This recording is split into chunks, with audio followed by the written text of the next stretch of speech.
MzeroA Online Ground School, can you pass this mock check ride?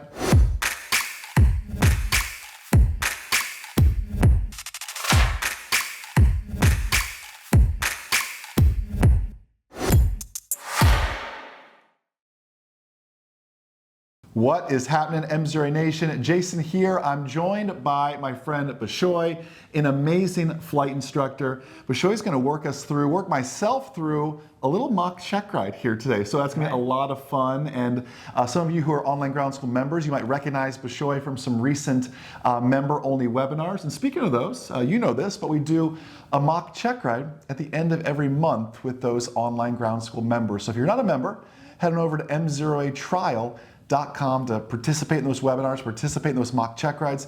And this is really how we do this. It's this mock check ride kind of format. So Bishoy, I want you to be DPE, Bishoy. I mean, you're an amazing flight instructor, assistant chief flight instructor, everything else. I want you to play the DPE role really here today. Work me through this, but explain to me kind of how this is going to work here a little bit. I'll be the student pilot.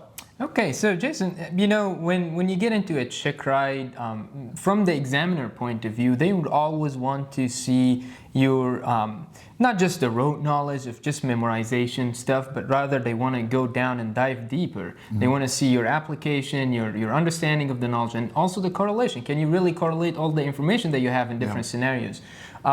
So, you know, the examiner will start with giving you a scenario-based question. So he'll tell you, okay, let's say, you know, we're in the ramp today, and it's about 8 p.m., and you're doing your walk around in your airplane, everything good, and as you check your lights of the aircraft, you know, your nav lights, you notice that your landing lights is inoperative.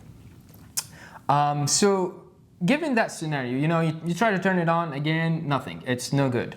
So what would you do in that scenario? What would be your actions after knowing that I have a landing light inoperative? Sure, so I would look at the regulations, and I know I have that acronym. It's A tomato flames for day, and since it's 8 p.m., we'll say plus flaps for night.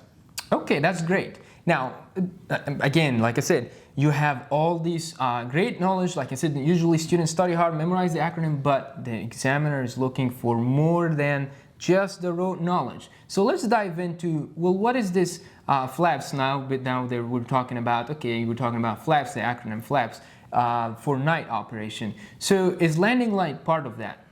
Well, yeah, and I know it's in part 91. I don't remember the exact regulation, but that's where I get my A tomato flames plus flaps, and the L in flaps is my landing light. And if I remember, I think it's for hire only.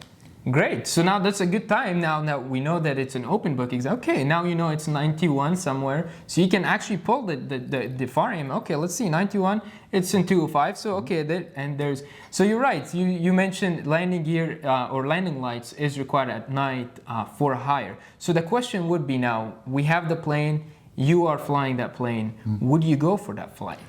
So, and that's a great question.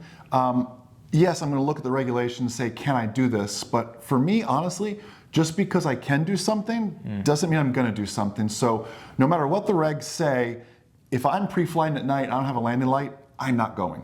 Very exact, and that's the bottom line. The examiner might be looking for the legal answer, but also he want to see your risk management, your aeronautical decision making, because at the end of the day, being safe is something, but also or being legal versus being safe is a whole thing. And balancing that, exactly. Right? Yeah, exactly. Let's try another one. Good, yeah, let's try another one. Let's say, you know, again, you're in the same ramp, same airplane, and you're doing your pre-flight, and you're looking at your aircraft maintenance logbooks, and you notice that your 100-hour inspection coming up, and it's about 98 right now, 98 point something. Right. And let's say your flight is from here to XYZ airport, and that flight is going to take about 3 hours. So that means you're probably going to exceed that 100 hours. So what would be our actions in this, knowing that because we don't want to, you know, we don't want to overfly that 100. Can we overfly? And so what would be our action as a pilot now? Sure. So I would look at this as the whole scenario. If I own the airplane, I'm asking myself, technically 100 hours not required unless I fly for hire. Exactly. Yeah. So now the question is, okay, is that plane, am I going to fly with someone, and who's that person? Is that person paying me money? Is that my aircraft?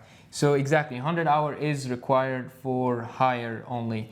Now it's a good thing if you run your 100 hours on your personal, but that would be great.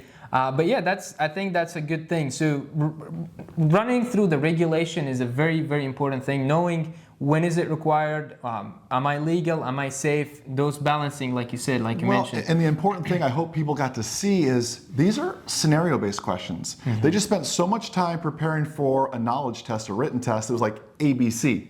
But now we're getting a very scenario-based. You ask the 100-hour question, it could go either way. Do I own the airplane? It's just Jason's airplane. Or am I renting from a flight school, which is a for-hire operation? So you've got to look at these different, same question, different scenarios, different answers as well. Your questions are going to be scenario-based. They might be based on your geographic area as well.